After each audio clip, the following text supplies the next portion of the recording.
ഓം ശ്രീ ഗണേശാചാരദാ ഗുരുഭ്യോ നമഃ. സദാശിവസമാരംഭാം വ്യാസശങ്കരമധ്യമാം അസ്മദാചാര്യപര്യന്താം വന്ദേ ഗുരുപരമ്പരാം.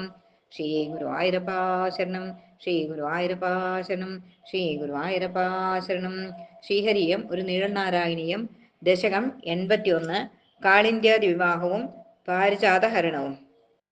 സത്യഭാമയൊരുമിച്ചു പാഞ്ചാലപൂരിയിലെത്തി പാഞ്ചാലി പാരിണയത്തിൽ പങ്കെടുക്കുവാൻ അസ്തിനപുരിയിൽ തങ്ങി ഇന്ദ്രപ്രസ്ഥം പണിയിച്ചു.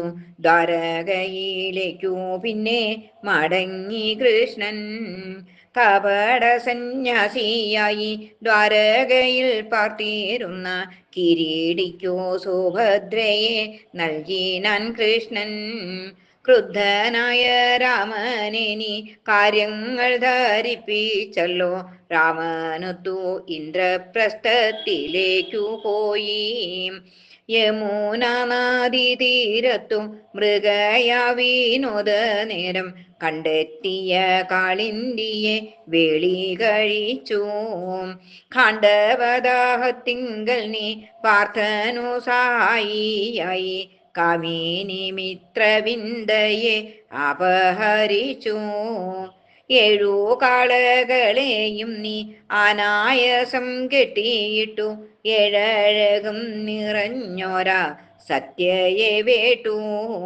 ഭഗവാനെ അവിടുന്നു പിതൃസോദരി തന്നോടെ പുത്രിയാകും ഭദ്രയെയും വേളി കഴിച്ചു.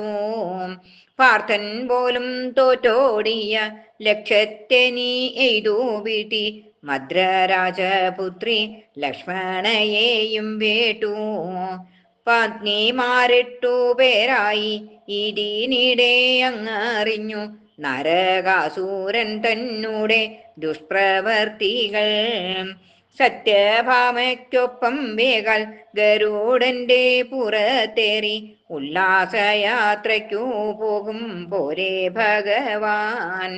നരകന്റെ നഗരത്തിൽ എത്തി യുദ്ധം ആരംഭിച്ചു.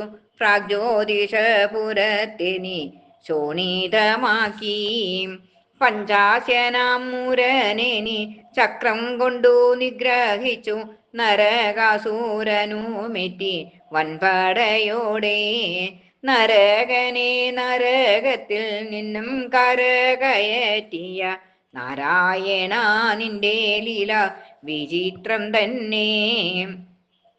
ഭൂമി ദേവി സ്തുതി ചെയ്തു നരകന്റെ പുത്രനാകും ഭഗദത്തനേകിനിയും രാജ്യഭാരവും. ബന്ധനസ്ഥരായ 16,000 നാരിമാരെ ബന്ധിച്ചു നീ പ്രേമപൂർവം സ്നേഹപാശത്താൽ. നരകനാപഹരിച്ച കുണ്ടലം കൊടുക്കാനായി ദേവലോകത്തേക്കു പോയി ഭാമാസമേതൻ. ഐശ്വര്യമാദത്താലുള്ള ഇന്ദ്രഗർഭം തീർത്തു നീയും കൽപ്പതരുവുമായിട്ടു മടങ്ങിപ്പോന്നു. ഭാമയുടെ കൊട്ടാരമുറ്റത്തു നട്ടു പാരിജാതം. ഭാര്യമാരാക്കി 16,000-ത്തെയും പല പല രൂപം കെട്ടി നാരദനെ ഭ്രമിപ്പിച്ചു. 10 വീതം പുത്രരുണ്ടായി നാഥ കാക്കേണേ. സർവം ശ്രീകൃഷ്ണാർപ്പണമസ്തു.